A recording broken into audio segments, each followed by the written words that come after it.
जय हिंद दोस्तों। आज हम एक महत्वपूर्ण सेगमेंट लेकर आपके समक्ष उपस्थित हैं जो कि BPSC second year PGT history का पेपर है। जो भी अभ्यर्थी इसके कंसर्न पेपर की तैयारी कर रहे होंगे उनके लिए उपयोगी साबित होगा, और जिन्होंने अपियर हुआ है और उनके लिए कितने स्कोर बन पा रहे हैं उसकी हम चर्चा करेंगे। सबसे पहले बात करते हैं क्वेश्चन नंबर 71। हड़प्पा सभ्यता की विशिष्ट विशेषता कौन सी है? इसका सही आंसर जो है वह ऑप्शन नंबर 4 है। उपयुक्त में से एक से अधिक सील भी था, शहरी नियोजन भी था, आभूषण, इसलिए ऑप्शन नंबर डी इसका सही जवाब होगा, ऑप्शन नंबर डी। अगले प्रश्न की ओर है। प्रश्न संख्या 72। हड़प्पा सभ्यता निम्नलिखित में से किस क्षेत्र में फैली हुई थी? हड़प्पा सभ्यता निम्नलिखित में से किस क्षेत्र में फैली हुई थी? तो इसका आंसर है गुजरात में भी था, अफगानिस्तान में भी, सिंध में, यानी उपयुक्त में से एक से अधिक, ऑप्शन नंबर डी इसका सही जवाब होगा, ऑप्शन नंबर डी। अगले प्रश्न की ओर है। हड़प्पा स्थलों पर हल रेखाएं पाई गई, हल का टेराकोटा मॉडल पाया गया है, नहरों के निशान पाए गए हैं, उपयुक्त में से एक से अधिक, इसका भी आंसर उपयुक्त में से एक से अधिक होगा, ऑप्शन नंबर डी इसका सही जवाब है। यानी हल रेखा जो है वह कालीबंगा जो कि राजस्थान में है वहाँ प्राप्त हुआ है, और हल का टेराकोटा जो बनावली हरियाणा में है वहाँ से प्राप्त हुआ है। नहरों के निशान की अगर बात करें, सोर्तुगई जो कि अफगानिस्तान में है वहाँ से प्राप्त हुआ है। तो इस तरह से इनका सही जवाब होगा ऑप्शन नंबर डी। प्रश्न संख्या 74 की ओर है। निम्नलिखित में से कौन सा स्थल हड़प्पा संस्कृति से पहचाना जाता है? इसका सही जवाब होगा ऑप्शन नंबर 5, इनमें से कोई नहीं। चिरान, बेलन घाटी, कोस्टल, उपयुक्त में से एक से अधिक। इसका आंसर सही आंसर होगा ऑप्शन नंबर ई, ऑप्शन नंबर ई। अगले प्रश्न की ओर है। प्रश्न संख्या 75। हड़प्पावासी निम्नलिखित में से किसको मानते थे? मृत्यु के बाद का जीवन, उनके लिए सोच था कि मृत्यु के बाद भी जीवन होता है, इस तरह से इसका सही जवाब होगा ऑप्शन नंबर 1, सही जवाब है इसका। अगले प्रश्न की ओर है। प्रश्न संख्या 76 की ओर है। तमिलकम में कौन शामिल है? तमिलकम में चोल भी शामिल थे, चेरा भी और पांडे भी, इसलिए इसका आंसर हुआ एक से अधिक, ऑप्शन नंबर डी इसका सही जवाब होगा। तमिलकम साउथ इंडिया के तमिल जोग्राफिकल रीजन को कहा जाता है, जहाँ पर चोल, चेर और पांडे के शासन थे, इसलिए इसका सही आंसर ऑप्शन नंबर डी होगा। अगले प्रश्न संख्या 77 की ओर है। 1810 के दशक में किसने संस्कृत और द्रविड़ भाषाओं में 8000 से अधिक शिलालेख एकत्र किए हैं? इसका सही जवाब होगा Colin Mackenzie, option number B इसका सही जवाब होगा। अगले प्रश्न की ओर है। प्रश्न संख्या 78। सातवाहन और शक शासकों द्वारा भूमि अनुदान का सबसे प्रारंभिक अभिलेख, ये साक्ष्य किस काल का है? तो 100 से 200 ईस्वी का है, इसका सही जवाब ऑप्शन नंबर सी होगा। अगले प्रश्न की ओर है। प्रश्न संख्या 79 79, हिंदी वाले स्टेटमेंट की ओर चलते हैं। कन्नौज के राजा हर्षवर्धन ने शासन किया। कन्नौज के राजा जो हर्षवर्धन थे उनका जो शासन काल था वो कौन था? तो 606 से लेकर 647, 606 से 647, ऑप्शन नंबर बी इसका सही जवाब होगा। तो इनका शासनकाल इसके बीच में रहा था। प्रश्न संख्या 80 की ओर है। शिलालेखीय साक्ष्य की सीमा क्या है? शिलालेखीय साक्ष्य की सीमा क्या है? तो अक्षर बहुत धुंधले होते थे इसलिए पढ़ना मुश्किल है, बिल्कुल सही। वे उन सभी बातों पर चर्चा नहीं करते जिन्हें हम आज महत्वपूर्ण मान सकते हैं, कई बार उन्हें समझना कठिन होता, यानी इसका आंसर जो है ऑप्शन नंबर डी होगा, ऑप्शन नंबर डी, उपयुक्त में से एक से अधिक, तो ऑप्शन नंबर डी। आजकल इस तरह के प्रश्न पूछे जाते हैं जिन का कंसेप्ट क्लियर होगा वे आराम से आइडेंटिफाई कर पाएंगे इसको, तो इसलिए आपसे अनुरोध है कि इस तरह के प्रश्नों का विशेष रूप से ध्यान रखें। प्रश्न संख्या 81वां प्रश्न। किस कारक ने खरोष्ठी को पढ़ने में सहायता की? खरोष्ठी को पढ़ने में कौन से सहायता की थी? तो पहला है इंडो फारसी सिक्कों पर फारसी और खरोष्ठी दोनों भाषाओं में राजाओं के नाम अंकित थे, नहीं। कनिंघम शिलालेख पढ़ने में माहिर थे। ब्राह्मी का प्रयोग गुप्त राजाओं ने भी किया था, यह भी नहीं। इसका आंसर हुआ इनमें से कोई नहीं, ऑप्शन नंबर ई इसका सही जवाब है। अगले प्रश्न की ओर है। प्रश्न संख्या 82, 82। जब बी एस सुखथंकर के संपादन में महाभारत का आलोचनात्मक संस्करण निकालने का निर्णय लिया गया, तब यह तय किया गया कि देश के विभिन्न हिस्सों से विभिन्न लिपियों में लिखी गई संस्कृत पांडुलिपियों को एकत्र किया जाएगा, ऑप्शन नंबर ए ही इसका सही जवाब होगा। अगले प्रश्न की ओर है। प्रश्न संख्या 83। सल्तनत काल में उलुक क्या था? सल्तनत काल में उलुक घोड़ा पोस्ट था, ऑप्शन नंबर बी इसका सही जवाब होगा। अगले प्रश्न की ओर है। प्रश्न संख्या 84। अब्दुल रजाक ने निम्नलिखित में से किस शहर का दौरा किया था? अब्दुल रजाक ने मैंगलोर का यात्रा किया था, दौरा किया था। अगले प्रश्न की ओर है। प्रश्न संख्या 85। हैगियोग्राफी यानी संतों की जीवनी, जिसको हम हैगियोग्राफी से समझते हैं, वह का मतलब है कि इसका मतलब क्या है। इसका सही जवाब होगा धार्मिक नेताओं की जीवनी, जमींदारों की जीवनी। यह भी सही है, जमींदारों की जीवनी।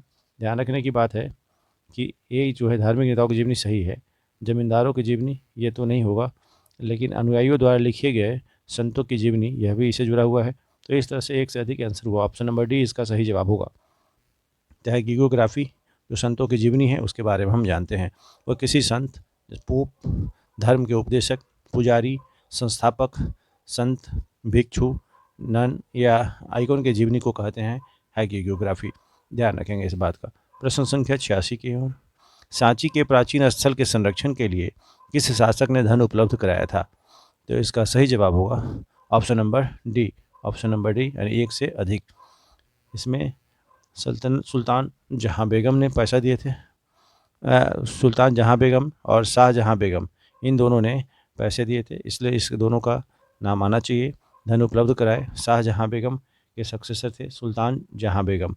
दोनों ने फाइनेंशियली, यानी ये लोग थे भोपाल के शासक, रूलर ऑफ भोपाल कहें, और दोनों ने फाइनेंशियली और पॉलिटिकली बहुत सपोर्ट किया कि सांची के प्राचीन स्थलों के संरक्षण में।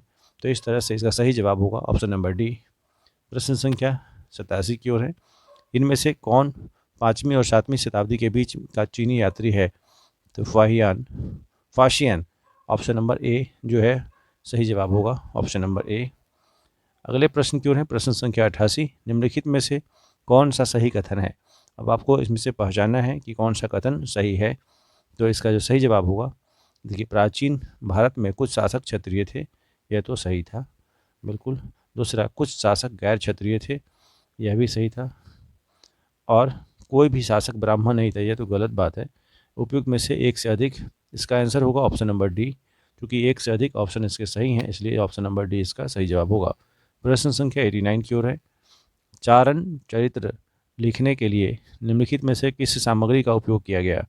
इसका सही जवाब होगा ऑप्शन नंबर डी, उपयुक्त में से एक से अधिक। ऑप्शन नंबर डी, कपड़ा, पेपर, तार का पत्ता, इस तरह से। प्रश्न संख्या 90 की ओर है। 1914 में प्रकाशित द मॉन्यूमेंट्स ऑफ सांची का लेखक कौन है? इसका आंसर उपयुक्त में से एक से अधिक होगा। इसका भी जवाब ऑप्शन नंबर डी इसका सही जवाब है, क्योंकि आल्फ्रेड फाउचर और जॉन मार्शल ने मिलकर इसको लिखा था, इसलिए ऑप्शन बी और सी दोनों सही। इसका आंसर क्या होगा? ऑप्शन नंबर डी होगा, ऑप्शन नंबर डी। प्रश्न संख्या 91 की ओर है। इलियट संगमरमर क्या है? इलियट संगमरमर अमरावती से मूर्तिकला के जो पैनल मद्रास में रखे गए उसको बोला करते थे। तो ऑप्शन नंबर सी इसका सही जवाब होगा। प्रश्न संख्या 92 की ओर है। आहत सिक्के किस धातु से बने होते थे? आहत सिक्के सोना, पीतल, जस्ता। उपयुक्त में से एक से अधिक, इसका आंसर होगा इनमें से कोई नहीं। ऑप्शन नंबर ई होगा इसका सही जवाब, क्योंकि जो आहत सिक्के होते थे वह चांदी के बने होते थे। ऑप्शन नंबर ई इसका सही जवाब होगा। प्रश्न संख्या 93 की ओर है। निम्नलिखित में से कौन सा अशोक के महाशिलालेखों में से एक नहीं है? महाशिलालेखों में एक नहीं, अच्छा, तो इसका सही जवाब होगा मस्की। ऑप्शन नंबर ए इसका सही जवाब। पूछा गया नहीं है तो इसका मस्की होगा। मस्की शिलालेख अशोक से ही जुड़ा हुआ है, परंतु यह महाशिलालेख नहीं है। तो प्रश्न में पूछा गया था अशोक के महाशिलालेखों में से एक नहीं है, तो शिलालेख है मस्की, लेकिन महाशिलालेख नहीं है, इसलिए इसका आंसर ए इसका सही जवाब होगा। अगले प्रश्न की ओर है। प्रश्न संख्या 94। महाबलीपुरम में एक विशाल चट्टान की सतह पर एक प्रसिद्ध मूर्तिकला क्या दर्शाती है? इसका सही जवाब होगा एक से अधिक। ऑप्शन नंबर डी इसका सही जवाब है। अब इसके बारे में भी ध्यान रखेंगे कि एक से अधिक आंसर होने पर ऑप्शन नंबर डी को हम क्लिक करते हैं। अगले प्रश्न की ओर है। 95वां प्रश्न। स्मारक के संरक्षण के मामले में सांची क्यों बची रही जबकि अमरावती नहीं बची? इसका सही जवाब जो होगा 95 का ऑप्शन नंबर ई होगा। स्मारक के संरक्षण के मामले में सांची क्यों बची रही जबकि अमरावती नहीं बची रही? इसके पीछे रीजन है कि यूरोपियों का मानना था कि इन स्तूप के अद्भुत पत्थर जो थे और जो कलाकृति थी उनको संग्रहालय में सुरक्षित रखना चाहिए, ना कि खोज के स्थान को। खोज की जगह पर ही संरक्षण की बात अंग्रेज अधिकारी सांची के लिए तो मान गए, परंतु अमरावती के लिए नहीं, क्योंकि अमरावती के उत्कीर्ण पत्थरों को अलग अलग स्थानों पर ले जाया गया। उनमें से कुछ पत्थर तो एशियाटिक सोसाइटी ऑफ बंगाल भी पहुंचा, इसलिए यह सारी बातें स्पष्ट हो गई कि यह जो है कि स्मारक के संरक्षण के मामले में सांची रहा और जबकि अमरावती नहीं, क्योंकि उसके संग्रहालय को सुरक्षित रखने की बात की गई थी। इसलिए इसका सही जवाब जो होगा ऑप्शन नंबर ई होगा, इनमें से कोई नहीं। अगले प्रश्न की ओर है, प्रश्न संख्या 96। इब्न बतूता ने पान और नारियल का विस्तार से वर्णन क्यों किया? क्योंकि उन्हें उत्पाद बहुत पसंद थे? नहीं। वे चाहते थे कि इन दोनों पेड़ों को संरक्षित किया जाए? यह भी नहीं। और इन दोनों पेड़ों से बनी औषधि से पेट का दर्द, गंभीर दर्द ठीक हो जाता था? यह भी नहीं। इसका जो सही आंसर होगा ऑप्शन नंबर ई होगा। कारण चूँकि यह मोरक्को निवासी थे और वह अपने पाठकों को इन दोनों चीज़ों से अवगत कराना चाहते थे, क्योंकि इस तरह की वनस्पतियाँ वहाँ उपलब्ध नहीं थी, इसलिए वे लोग परिचित इस बातों से नहीं थे, इसलिए उसके बारे में उन्होंने विस्तार से चर्चा किया है। तो ऑप्शन नंबर ई इसका सही जवाब होगा, ऑप्शन नंबर ई। अगले प्रश्न की ओर है, प्रश्न संख्या 97। वर्नियर का मानना था कि बर्नियर का मानना था कि भारत में भूमि का स्वामित्व केवल राजा के पास है, यानी जो भूमि का मालिक है वह राजा ही है। ऑप्शन नंबर सी इसका सही जवाब होगा। प्रश्न संख्या 98, 98 प्रश्न की ओर है, निम्नलिखित में से कौन सा कथन सही है? इसका सही जवाब होगा ऑप्शन नंबर बी। 17वीं शताब्दी के दौरान पश्चिमी यूरोप की तुलना में भारत में शहरी केंद्रों में अधिक संख्या में लोग रहते थे, यानी शहर में रहने वाले लोगों की संख्या अधिक थी। ऑप्शन नंबर बी इसका सही जवाब होगा। अगले प्रश्न की ओर है, प्रश्न संख्या 99। 99 प्रश्न क्या था? निम्नलिखित में से कौन सा कथन गलत है? अब सीधा प्रश्न पूछा नहीं जाता, अब इस तरह से प्रश्न पूछा कौन सा कथन गलत है। तो जो पहला सवाल है इसका, और मध्यकाल में भारत में भी सभी गुलाम समान थे, यह गलत स्टेटमेंट है। दूसरा, मध्यकाल में भारत में जितने भी दास थे उन पर राजशाही का अधिकार था, यह भी गलत। मध्यकाल में भारत में केवल पुरुषों को ही गुलाम बनाया जाता था, यह भी गलत। यानी तीनों गलत है। इसका सही जवाब होगा ऑप्शन नंबर डी होगा, ऑप्शन नंबर डी इसका सही जवाब है। अगले प्रश्न की ओर है, प्रश्न संख्या 100। भारत में दासों का उपयोग निम्नलिखित में से किस उद्देश्य से किया जाता था? इसका सही जवाब होगा ऑप्शन नंबर डी। उपयुक्त में से एक से अधिक जवाब है इसके। अगला प्रश्न, प्रश्न संख्या 101। महान और छोटी परंपराएं शब्द किसने गढ़े हैं? महान और छोटी परंपराएं शब्द Robert Redfield, Robert Redfield. Option number C इसका सही जवाब होगा। अगले प्रश्न की ओर है, प्रश्न संख्या 102। मध्यकाल में पूजा प्रणालियों के समन्वय की प्रक्रिया किस प्रकार कार्य करती थी? मध्यकाल में पूजा प्रणाली के समन्वय की प्रक्रिया किस प्रकार कार्य करती थी? इसका सही जवाब होगा ऑप्शन नंबर डी, एक से अधिक इसका भी जवाब होगा। अगले प्रश्न की ओर है, प्रश्न संख्या 103। भक्ति परंपराओं को किन व्यापक श्रेणियों में वर्गीकृत किया गया है? भक्ति परंपरा दो भागों में वर्णित थी, सगुण और निर्गुण। ऑप्शन नंबर ए इसका सही जवाब होगा। प्रश्न संख्या 104 की ओर है, प्रश्न संख्या 104।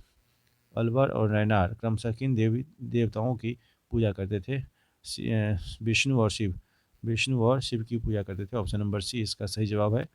अगले प्रश्न की ओर है, नल येरा दिव्य प्रबंधम किसकी रचनाओं का एक संकलन है? यह अलवार के संकलन में आता है। ऑप्शन नंबर बी इसका सही जवाब है।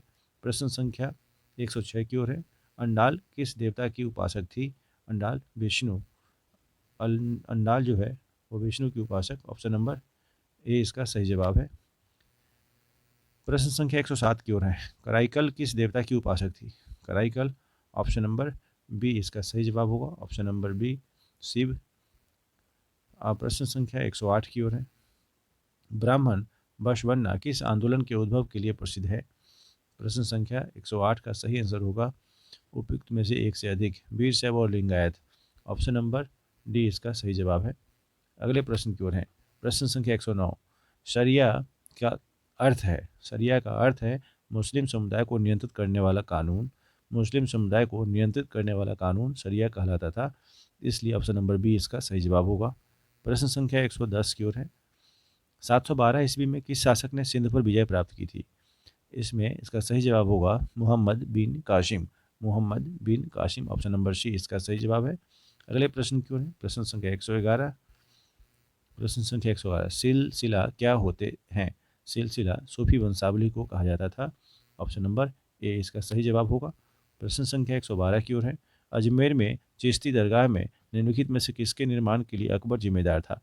अजमेर में चिश्ती दरगाह में निम्नलिखित में से किसके निर्माण के लिए अकबर जिम्मेदार था? इसका सही जवाब होगा एक से अधिक। ऑप्शन नंबर डी इसका सही जवाब है। अगले प्रश्न की ओर है 112वां प्रश्न, 113वां प्रश्न। इसका सही जवाब पद्मावत किसका एक रूप है? पद्मावत एक प्रेम आख्यान है, प्रेम आख्यान। ऑप्शन नंबर सी इसका सही जवाब। अगले प्रश्न की ओर है प्रश्न संख्या 114। निजामुद्दीन औलिया को किस नाम से भी जाना जाता था? निजामुद्दीन औलिया को सुल्तान उल मसाइख के नाम से भी जाना जाता था। ऑप्शन नंबर सी इसका सही जवाब है। प्रश्न संख्या 115। आदि ग्रंथ में इनमें से किस संत की बातें संकलित है? इसका सही जवाब होगा कबीर की, बाबा फरीद की, रविदास की, तीनों की बातें संकलित हैं, इसलिए इसका सही जवाब ऑप्शन नंबर डी होगा। अगले प्रश्न की ओर है प्रश्न संख्या 116। निम्नलिखित में से इनमें से कौन उलटवासी रचनाओं के लिए प्रसिद्ध है? इसका सही जवाब होगा उलटवासी रचना यानी कबीरदास से जुड़ा हुआ। ऑप्शन नंबर सी इसका सही जवाब है। प्रश्न संख्या 117 की ओर है प्रश्न संख्या 117। इनमें से कौन सगुन मार्गी भक्ति संत नहीं है? अब आपको याद रखना है सगुन मार्गी भक्ति संत कौन नहीं है। ऑप्शन नंबर डी एक से अधिक इसका जवाब होगा। कारण चूंकि कबीर जो थे वह निर्गुण से जुड़े हुए थे, मीराबाई निर्गुण से जुड़े हुए थे और तुलसीदास सगुन भक्ति से जुड़े हुए थे। सगुन और निर्गुण का मतलब है जो साकार रूप की पूजा करते थे वो सगुन, जो निराकार रूप की पूजा करते थे वो निर्गुण थे। अगले प्रश्न की ओर है प्रश्न संख्या 118। निम्नलिखित में से कौन सा जोड़ा सही सुमेलित है? अब पूछा गया है सही सुमेलित है, इसका सही जवाब होगा उपयुक्त में से एक से अधिक। उपयुक्त में से एक से अधिक चूँकि तज़किरा संतों की जीवनी संबंधी लेख, मालफूजात सूफी संतों की बातचीत, मकतूबत सूफी गुरुओं द्वारा लिखे गए पत्र, इस तरह से ऑप्शन नंबर डी इसका सही जवाब होगा। अगले प्रश्न की ओर है प्रश्न संख्या 119। हम्पी के खंडहरों को प्रकाश में लाया गया, इसका सही जवाब होगा कॉलिन मैकेंजी के द्वारा। ऑप्शन नंबर ए इसका सही जवाब है कॉलिन मैकेंजी। प्रश्न संख्या 120 की ओर है विजयनगर के शासकों का किस क्षेत्र के शासकों के साथ संघर्ष था? इसका सही जवाब होगा उड़ीसा के गजपति शासक। ऑप्शन नंबर बी इसका सही जवाब। प्रश्न संख्या 121 की ओर है निम्नलिखित में से किस राज्य को कर्नाटक साम्राज्यम के नाम से भी जाना जाता है? आपके ऑप्शन है पांड्यों का साम्राज्य, चेरों का साम्राज्य, चोलों का साम्राज्य, उपयुक्त में से एक से अधिक, इनमें से कोई नहीं। इसका सही जवाब होगा एक से अधिक। ऑप्शन इनमें से कोई नहीं, सॉरी इसका जवाब होगा इनमें से कोई नहीं। कारण चूँकि यहाँ पर जो विजयनगर साम्राज्य थी उसके अंदर संगम, स्वलु, तुलु और अराबिडु डायनेस्टी ने शासन किया था, तो जो आपके ऑप्शन में है इनमें से कोई नहीं था, इसलिए इसका सही जवाब ऑप्शन नंबर ई होगा। अगले प्रश्न की ओर है प्रश्न संख्या 122। 15वीं शताब्दी में विजयनगर साम्राज्य का दौरा किसने किया था? इसका जो सही जवाब होगा इनमें से कोई नहीं, अब्दुल रजाक इसका सही जवाब होना चाहिए, जो कि फारसी यात्री थे। ऑप्शन नंबर ई इसका सही जवाब है। अगले प्रश्न की ओर है हम्पी किस नदी के तट पर स्थित है? हम्पी तुंगभद्रा नदी के तट पर स्थित है। ऑप्शन नंबर सी इसका सही जवाब। प्रश्न संख्या 124 की ओर है हजारा राम मंदिर की दीवारों पर निम्नलिखित में से किसकी कहानियों को दर्शाया गया है? इसका सही जवाब होगा रामायण की कहानियाँ उस पर अंकित है। Option number B. अगले प्रश्न की ओर है 125वां प्रश्न, जो कि आपके सामने इस तरह से है निम्नलिखित में से किस मंदिर में रथ की मूर्ति पत्थर से बनाई गई है? विट्ठल मंदिर। विट्ठल मंदिर में जो पत्थर से बने हुए रथ हैं, इसलिए ऑप्शन नंबर बी इसका सही जवाब होगा। प्रश्न संख्या 126 की ओर है अबुल फजल द्वारा लिखित आईने अकबरी में निम्नलिखित में से किसके संबंधित जानकारी शामिल है? इसका सही जवाब होगा एक से अधिक। ऑप्शन नंबर डी इसका सही जवाब है। अब इसके बारे में ध्यान रखिएगा, क्योंकि एक से अधिक आंसर होने पर हमें ऑप्शन डी लिखना होता है, तो इसका आंसर ऑप्शन नंबर डी होगा। अगले प्रश्न की ओर है प्रश्न संख्या 127। फ्रांसिस बुकानन किससे संबंधित है? फ्रांसिस बुकानन, यह इसके भी आंसर जो है ऑप्शन नंबर डी होगा, जो कि जो कलकत्ता में चिड़ियाघर की स्थापना, बोटेनिकल गार्डन के प्रभारी, गवर्नर जनरल के सर्जन, ये सभी जो थे वो लॉर्ड वेलेस्ली का डॉक्टर था। यह एक्चुअली इसलिए फ्रांसिस बुकानन को हम इन सब के जुड़ा हुआ समझते हैं। इसका आंसर होगा option number D. Option number D इसका सही जवाब है। लॉर्ड वेलेस्ली का डॉक्टर था यह फ्रांसिस बुकानन।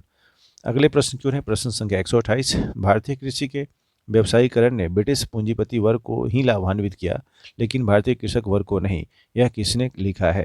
तो इसका सही जवाब होगा Sir Henry Cotton. Option number B इसका सही जवाब है। अगले प्रश्न की ओर है प्रश्न संख्या 129। निम्नलिखित में से कौन सा कथन गलत है? अब आपको बताना है कि गलत कथन कौन सा है।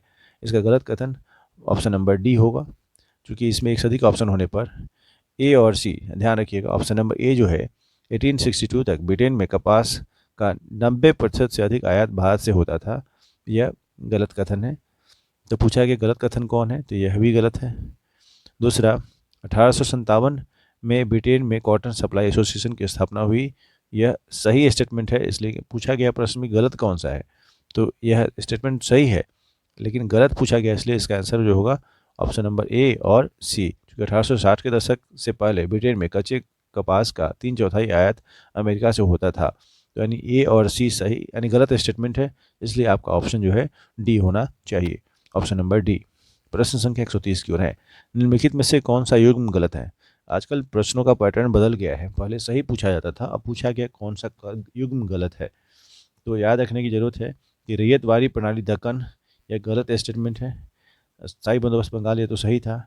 और महालवारी व्यवस्था अवध से जुड़ी हुई, यानी ये जो बी और सी वाला स्टेटमेंट है वो गलत है। रैयतवारी मद्रास से जुड़ा हुआ है, मद्रास, बम्बई, आसाम, जबकि महालवारी आगरा और पंजाब के क्षेत्र से जुड़ा हुआ है। इसका आंसर जो होगा ऑप्शन नंबर डी होगा, ऑप्शन नंबर डी। अगले प्रश्न की ओर है, प्रश्न संख्या 131, रिकार्डियन विचारों से आप क्या समझते हैं।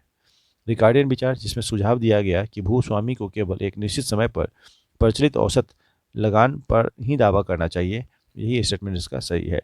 अगले प्रश्न की ओर है, प्रश्न संख्या 132, 132, प्रश्न संख्या 132, अंग्रेजों ने परिसीमन कानून क्यों पारित किया, जिसमें कहा गया कि साहूकारों और रैयतों के बीच हस्ताक्षरित ऋण बॉन्ड की वैधता केवल 3 वर्षों के लिए होगी। इसका सही जवाब इनमें से कोई नहीं होगा, ऑप्शन नंबर ई, ऑप्शन नंबर। प्रश्न संख्या 133, इनमें से कौन नेता 1857 के विद्रोह से जुड़ा नहीं है। प्रश्न में पूछा जा रहा है कि जुड़ा नहीं है, जबकि रानी बाई जुड़े हुई थी, शाहमल भी जुड़े हुए थे, मौलवी अहमदुल्लाह भी जुड़े हुए थे, इसलिए इसका आंसर क्या होगा, इनमें से कोई नहीं, ऑप्शन नंबर ई इसका सही जवाब है। अगले प्रश्न की ओर है, प्रश्न संख्या 134, निम्नलिखित में से कौन सा कारण 1857 के विद्रोह की शुरुआत से जुड़ा नहीं है। अब प्रश्न में पूछा गया कि 1857 के विद्रोह से जुड़ा हुआ नहीं है, इसका आंसर होगा option number D, option number D. चूंकि एक से अधिक ऑप्शन जो हैं वह इससे जुड़े हुए हैं, तो इसका आंसर होगा ऑप्शन नंबर डी। इस तरह के प्रश्नों को बहुत सावधानी से पढ़ेंगे। अगले प्रश्न की ओर है, इनमें से कौन गुजराती है और लंदन में प्रशिक्षित वकील है। गुजराती भी हैं और लंदन में प्रशिक्षित वकील मोहम्मद अली जिन्ना, जिसकी हम बात कर रहे थे, ऑप्शन नंबर बी इसका सही जवाब है। अगले प्रश्न की ओर है, इनमें से किसे लाल, बाल और पाल के नाम से नहीं जाना जाता है। इसका सही जवाब होगा, इसमें इसका सही जवाब ऑप्शन नंबर ई होगा, ऑप्शन नंबर ई। इसमें तीनों जो है, लाल, बाल, पाल के लिए ए बीजी तिलक, बाल गंगाधर तिलक, लाला लाजपत राय और बीसी पाल, इस तरह से तीनों इससे जुड़े हुए हैं। इसका आंसर जो होगा इनमें से कोई नहीं, ऑप्शन नंबर ई। अगले प्रश्न की ओर है, प्रश्न संख्या 137, संविधान सभा के सदस्यों का चुनाव निम्नलिखित में किस आधार पर किया गया था। संविधान सभा के सदस्यों का चुनाव निम्नलिखित में 1935 में स्थापित प्रांतीय विधानसभाओं के सदस्यों द्वारा अप्रत्यक्ष चुनाव द्वारा किया गया था, इसलिए इसका सही जवाब होगा इनमें से कोई नहीं, ऑप्शन नंबर ई इसका सही जवाब है। अगले प्रश्न की ओर है, प्रश्न संख्या 138, इनमें से कौन भारत में ब्रिटिश सरकार द्वारा पेश किए गए 1919 के अधिनियम से जुड़ा हुआ है। इसका सही जवाब एक से अधिक होगा, ऑप्शन नंबर डी, जिसमें एडवियन मॉन्टेग्यू यह जुड़े हुए थे और जेम्स फोर्ड भी जुड़े हुए थे, यानी इसका जो दोनों जो ऑप्शन जो है यह सही है, इसलिए इसका ऑप्शन नंबर डी इसका सही जवाब होगा, ऑप्शन नंबर डी। अगले प्रश्न की ओर, प्रश्न संख्या 39, आधुनिक चीन का संस्थापक किसे माना जाता है। आधुनिक चीन का संस्थापक सन यात सेन को माना जाता है, ऑप्शन नंबर सी इसका सही जवाब है। प्रश्न संख्या 140 की ओर है, मेसोपोटामिया यूरोपीय लोगों के लिए क्यों महत्वपूर्ण था। मेसोपोटामिया यूरोपीय लोगों के लिए महत्वपूर्ण था क्योंकि इसका ओल्ड टेस्टामेंट में संदर्भ है, इसकी चर्चा की गई है, ऑप्शन नंबर बी इसका सही जवाब है। प्रश्न संख्या 141 की ओर है, मेसोपोटामिया सभ्यता निम्नलिखित में से किस नदी से संबंधित है। मेसोपोटामिया दजला और फरात दोनों नदी से जुड़ा हुआ है, इसलिए ऑप्शन नंबर डी इसका सही जवाब होगा। प्रश्न संख्या 142 की ओर है, मेसोपोटामिया सभ्यता में पाई गई बेलनाकार पत्थर की मोहरों की अनूठी विशेषता क्या थी। इसका सही जवाब, यह लगातार चित्र बना सकता है, ऑप्शन नंबर बी इसका सही जवाब होगा। प्रश्न संख्या 143 की ओर है। चरवाहे अनाज के बदले में क्या लेते थे? चरवाहे अनाज के बदले में पनीर, खाद, धातु के उपकरण, उपयुक्त मशीन। इसमें इसका सही जवाब होगा option number D. Option number, जब एक से अधिक ऑप्शन सही हो तो आप सीधा ऑप्शन नंबर डी लगाएं। प्रश्न संख्या 144 की ओर है। गिलगमेश महाकाव्य मूलतः किस पर लिखा गया था? गिलगमेश महाकाव्य मूलतः 12 पट्टिकाओं पर लिखा गया था। ऑप्शन नंबर सी इसका सही जवाब होगा। प्रश्न संख्या 145। कॉन्स्टेंटिनोपल किसके तट पर स्थित है? कॉन्स्टेंटिनोपल यह काला सागर के तट पर स्थित है, ब्लैक सी। ऑप्शन नंबर सी इसका सही जवाब होगा। सेंट ऑगस्टीन कहाँ के बिशप थे? सेंट ऑगस्टीन यह उत्तरी अफ्रीकी शहर हिप्पो के बिशप थे। ऑप्शन नंबर बी इसका सही जवाब होगा। प्रश्न संख्या 147 की ओर है। परवर्ती रोमन साम्राज्य के दौरान चांदी आधारित मुद्राओं में गिरावट का क्या कारण था? इसका सही जवाब होगा स्पेन की चांदी की खदानें समाप्त हो गई थी, इसलिए इसका सही जवाब ऑप्शन नंबर सी होगा। प्रश्न संख्या 148 की ओर है। मध्यकालीन फ्रांस के 3 वर्ग क्या हैं? मध्यकालीन फ्रांस के 3 वर्ग हैं, पादरी वर्ग, कुलीन वर्ग और किसान वर्ग। ऑप्शन नंबर ए इसका सही जवाब होगा। अगले प्रश्न की ओर है। प्रश्न संख्या 49। श्वेत ऑस्ट्रेलिया नीति कब समाप्त हुई? श्वेत ऑस्ट्रेलिया नीति 1974 में समाप्त हुई थी। ऑप्शन नंबर सी इसका सही जवाब है। प्रश्न संख्या 150 जो इस श्रृंखला का अंतिम प्रश्न है। लंबी छलांग योजना क्या है तथा इसे कब और कहां शुरू किया गया था? इसका सही जवाब ऑप्शन नंबर सी होगा, क्योंकि देश को तेजी से औद्योगिकीकरण के लिए प्रेरित करने की नीति थी। यह चीन में 1958 में शुरू किया गया था। ऑप्शन नंबर सी इसका सही जवाब होगा। इस तरह से आपके ये थे कुल 80 प्रश्न, जो कि क्लास 11th और 12th का जो सेकेंड फेज था उसे जुड़ा हुआ था बीपीएससी के। Thank you so much.